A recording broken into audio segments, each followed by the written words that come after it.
Power ಟೈಮ್ಸ್ಗೆ ಸ್ವಾಗತ. ನಾನು ಸಂಜಯ. ಬನ್ನಿ ನೋಡೋಣ ಇವತ್ತಿನ ಪ್ರಮುಖ ಸುದ್ದಿನ. ಪಿಡಿಒ ನಿರ್ಲಕ್ಷ್ಯದಿಂದ ಶೆಂಡೂರದಲ್ಲಿ ನೀರಿಗಾಗಿ ಹಾಹಾಕಾರ, ಜನರ ಆಕ್ರೋಶ.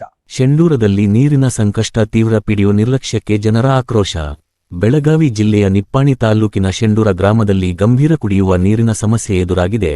ಗ್ರಾಮ ಪಂಚಾಯತಿ ಅಭಿವೃದ್ಧಿ ಅಧಿಕಾರಿ ನಿರ್ಲಕ್ಷ್ಯದಿಂದ ಜನರು ಸಂಕಷ್ಟಕ್ಕೆ ಸಿಲುಕಿದ್ದಾರೆ ಎಂಬ ಆರೋಪ ಕೇಳಿಬಂದಿದೆ. ಗ್ರಾಮದಲ್ಲಿ 15 ದಿನಕ್ಕೊಮ್ಮೆ ಮಾತ್ರ ಕುಡಿಯುವ ನೀರು ಸರಬರಾಜಾಗುತ್ತಿದೆ. ಇದರಿಂದ ಬೇಸತ್ತ ಜನರು 3 ಕಿಲೋಮೀಟರ್ ದೂರ ನಡೆದು ನೀರು ತರುವ ಪರಿಸ್ಥಿತಿ ನಿರ್ಮಾಣವಾಗಿದೆ. ಬಳಕೆಗೆ ನೀರು ಬೇಕಾದರೆ 600 ರಿಂದ 800 ರೂಪಾಯಿ ಖರ್ಚು ಮಾಡಬೇಕಾದ ಪರಿಸ್ಥಿತಿ. ಬಡ ಜನರಿಗೆ ಇದು ದೊಡ್ಡ ಹೊರೆ ಆಗಿದೆ. ಜನಪ್ರತಿನಿಧಿಗಳು ಕೇವಲ ಭರವಸೆಗಳನ್ನೇ ನೀಡುತ್ತಿದ್ದಾರೆ. ಇಲೆಕ್ಷನ್ ಬಂದರೆ ಕೆಲಸ ಮಾಡುತ್ತೇವೆ ಎಂದು ಹೇಳಿ ಕಾಲಹರಣ ಮಾಡುತ್ತಿದ್ದಾರೆ ಎಂದು ಗ್ರಾಮಸ್ಥರ ಆಕ್ರೋಶ. ಗ್ರಾಮದಲ್ಲಿ ಬಾವಿ ಇದ್ದರೂ ಅದರ ಸರಿಯಾದ ನಿರ್ವಹಣೆ ಇಲ್ಲ. ಸ್ವಲ್ಪ ದುರಸ್ತಿ ಮಾಡಿದರೆ ಸಮಸ್ಯೆ ಪರಿಹಾರವಾಗಬಹುದು ಎಂದು ಜನರು ಹೇಳಿದ್ದಾರೆ. ಬಾವಿಯ ಪಕ್ಕದಲ್ಲಿರುವ ಬೋರ್ವೆಲ್ ಕೂಡ ದುರಸ್ತಿ ಮಾಡಿಲ್ಲ. ಇದರಿಂದ ನೀರಿನ ಮೂಲಗಳು ಇದ್ದರೂ ಬಳಕೆಗೆ ಸಿಗುತ್ತಿಲ್ಲ. ಒಟ್ಟಾರೆ ಪಿಡಿಒ ನಿರ್ಲಕ್ಷ್ಯದಿಂದ ಶೆಂಡೂರ ಗ್ರಾಮದಲ್ಲಿ ನೀರಿಗಾಗಿ ಜನರು ನರಳುತ್ತಿದ್ದಾರೆ. ತಕ್ಷಣ ಕ್ರಮ ಕೈಗೊಳ್ಳಬೇಕೆಂದು ಗ್ರಾಮಸ್ಥರು ಆಗ್ರಹಿಸಿದ್ದಾರೆ. Bureau report Power Times News. Shivaji Krishna Lad, ward number 1 मध्ये राहतो मी, रासाई शेंडूर. रासाई शेंडूरसाठी पाणी पुरवठा करणारी शासकीय सरकारी विहीर, या विहिरीला खूप पाणी असताना त्याच्या बाजूला हे बोर देखील मारलेला आहे. या बोरला सुद्धा 10 फुटावर आत्ता सध्या उन्हाळ्यामध्ये पाणी आहे, पण ह्याची मोटर चोरी झालेली आहे. इथं बाजूला सोलर आहे. सोलर असताना पाणी फुल असताना गावामध्ये लाईटीची सोय नसली तरी त्याला सोलरची व्यवस्था करून दिलेली असताना ग्रामपंचायतच्या माध्यमातून पीडीओ किंवा ग्रामपंचायत सदस्य या सगळ्यांच्या माध्यमातून कुठल्याही सदस्याची किंवा पीडीओची दुर्लक्ष झाल्यामुळे इथं सगळी व्यवस्था असताना देखील गावाला आता चालू कंडिशनला पाणी कमीत कमी 21 ते 25 दिवसातून एक वेळ येतं, ते पण अर्धा तास.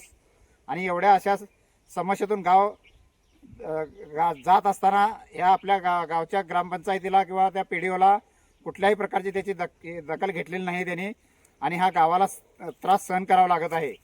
आणि याच्यासाठी आम्ही एवढी सगळी आमची जनजागृती ग्रामीण विकास संस्था यांच्या पाठी लागून RTIच्या माध्यमातून यांचा पाठपुरावा करत असताना आम्हाला आमची देखील दखल घेण्यात आणि आम्हाला उलटसुलट उत्तर देत असून आम्हाला त्याची पूर्ण माहिती व्यवस्थित देण्यात झालेत.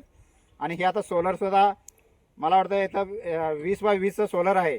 त्याचे पूर्ण सगळं बॅटरी लाईट्स काय वायरी वगैरे असतील सगळे यांनी चोरून भांगारला विकले काय माहिती नाही. आता नुसतं फक्त प्लेट आहेत.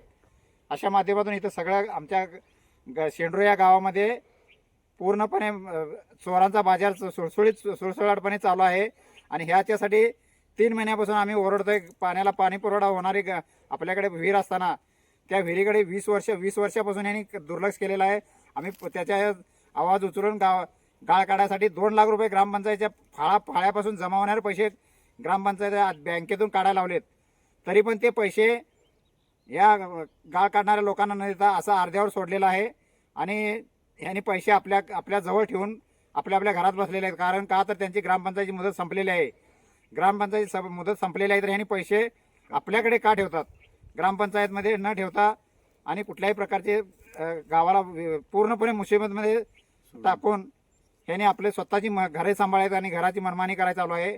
अशी आम्हाला ग्रामपंचायत मंजूर आहे. नेमकं तुम्हाला काय पाहिजे आता? आम्हाला आता सध्या ही विहीर चालू आहे, या विहिरीचा गाळ काढून देणे, सोलर व्यवस्थित चालणे.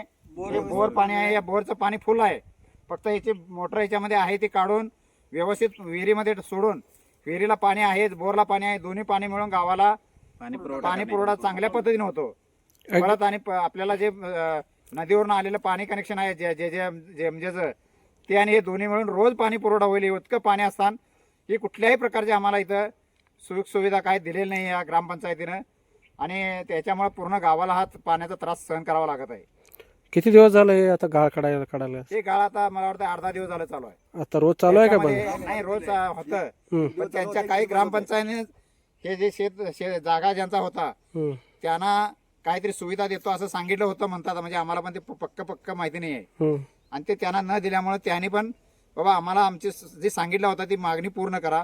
त्यांची काय तक्रार एवढीच आहे की आम्हाला तुम्ही जे सांगितलं होता त्याची पूर्तता करा, हे तेवढी त्यांचं म्हणणं आहे शेतकऱ्यांचं. तुमचं नाव काय? माझं नाव शिवाजी कृष्णा लाड.